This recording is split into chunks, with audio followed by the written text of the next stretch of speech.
Grand health alliance जे सॾ ते सिजावर जे अस्पतालुनि जे पैरामेडिकल स्टाफ डॉक्टरनि नर्सिस पारां एहतजाजी मुज़ाहिरो कयो वियो।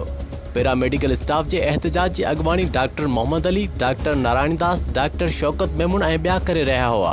होॾां हलाणी जे ॻोठाणे सिहत मर्कज़ जे MS डॉक्टर मोहम्मद वारिस कबर जी अॻवानी में एहतजाजी मुज़ाहिरो करे OPT जो बाइकाट कयो वियो।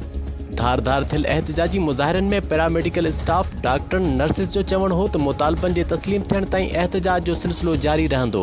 कैमरा टीम सां गॾु वकार ख़ासकेली, हालाणी, अब्दुल सत्तार खत्री, सिजावल।